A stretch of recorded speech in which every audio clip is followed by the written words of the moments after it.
as a community can do better. What do you want to tell your children about this moment? We need reforms.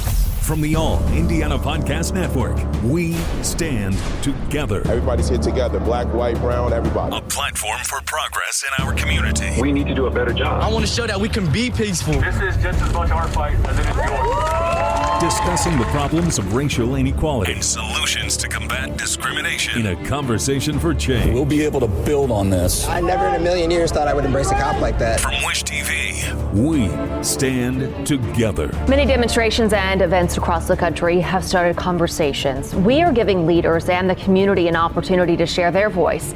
It's a campaign that Wish TV calls We Stand Together. And earlier this week, I had a chance, an opportunity to talk with Ade Olonoh. He's an investor, an entrepreneur, and a board member of the Indiana Technology Innovation Association. But during our visit, we focused on his written work and how it started conversations on the topic, I Can't Breathe.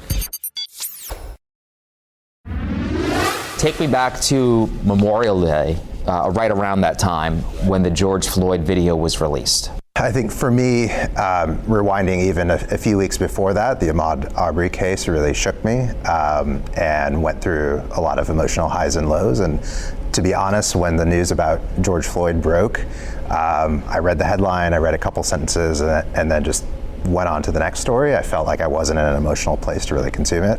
And it really took a few days before I watched the video, before I dug into the story. But yeah, it was just hard emotionally to process. I remember vividly, all the way back to Rodney King and just moments like these where sometimes I'm ready to process it and other times I'm not. And just that sense of hopelessness, it felt like, this would be another time that I'd get enraged and saddened and the world would move on. Since you brought up other instances like Rodney King, this is something that we've seen a lot over the years. But this one seems a little bit different. Yeah. Why do you think that is? Well, I think it's a few things. I think one, just the prevalence of video. We're all carrying video cameras with us now with our cell phones and social media. These things are a lot more visible to us. And I think it just reached some kind of tipping point. You think about George Floyd and the Amy Cooper incident and Ahmaud Arbery, like a bunch of events, and Breonna Taylor, like all that happened within the course of a few weeks. And I think just collectively a lot of people said, clearly something's happening here that we haven't been paying enough attention to, and we're fed up. How many days after the incident, or how many days after you saw that video, did you decide to write something and put it down on paper? So I really struggled with that first week about whether, what I should say publicly and what I should write. And to be honest, the day before I published this piece, I went to bed. I had convinced myself that I wasn't going to write anything.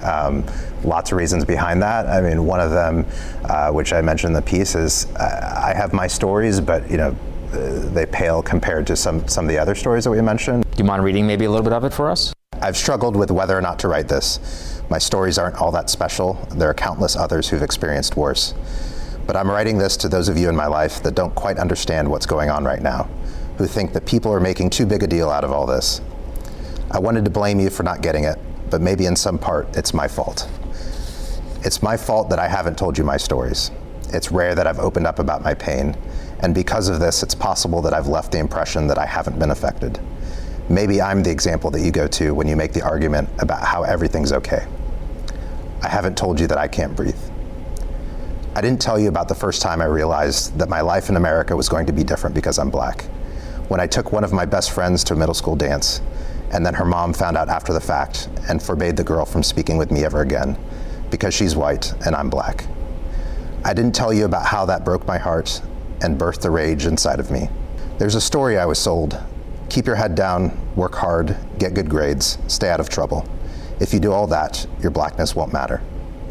I didn't tell you how suffocating that was, to be held up to that standard just in the hope that I get seen in the same way as the people around me.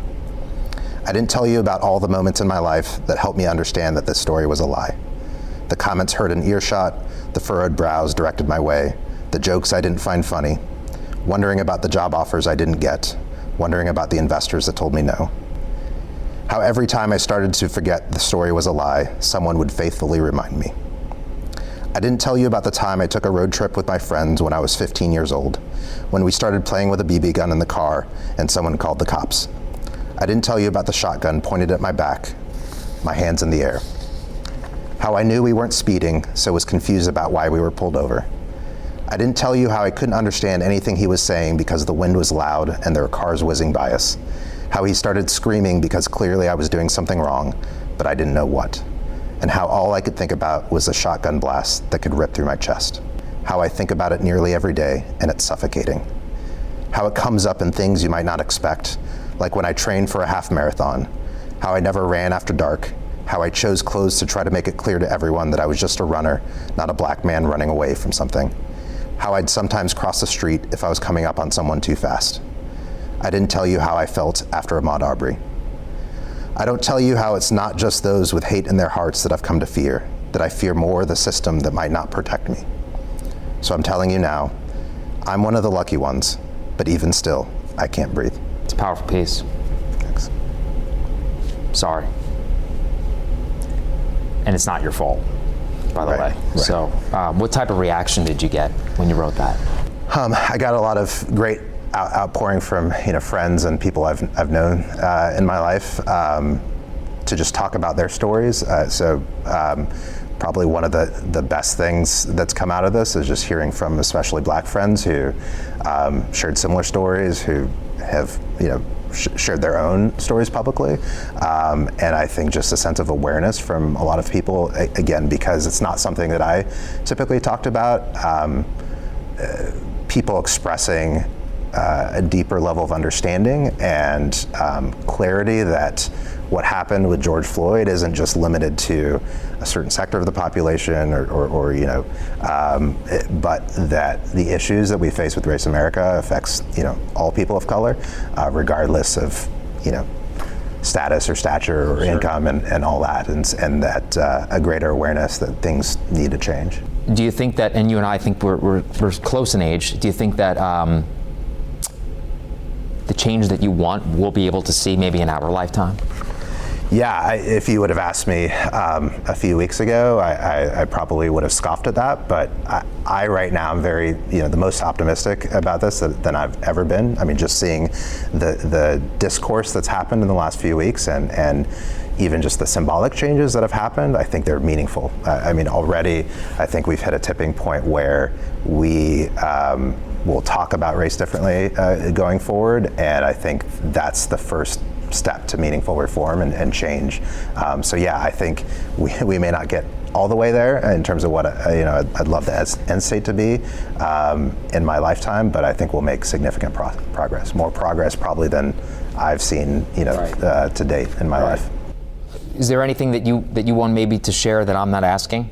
No, I think we covered a lot. I think maybe the only thing I'd add is just one of the things I'm exploring is kind of my role as an entrepreneur and a member of the tech community here, and then a board member of the ITIA, which is the Indiana Technology Innovation Association. One of the things we do is really advocate for creating one of our pillars already, but especially in this time, we're really going to hone in on how can we make Indianapolis and Indiana a diverse place for people to live and work. And so a lot of our conversation right now is what can we do, especially with the upcoming legislative session, to really push a lot of these ideas and these conversations forward and make meaningful change. Our We Stand Together series will continue to air this week on News 8 at 10 o'clock. You can also see all of our profiles online at wishtv.com. And remember, you can also listen to our We Stand Together podcast anytime. Tonight's episode and others are found at allindianapodcastnetwork.com. From Wish TV, we stand together. Watch, read, listen, and be a part of the conversation online at wishtv.com and when you follow Wish TV on Facebook. Find more episodes of We Stand Together and other podcasts from Wish TV online anytime at allindianapodcastnetwork.com. allindianapodcastnetwork.com.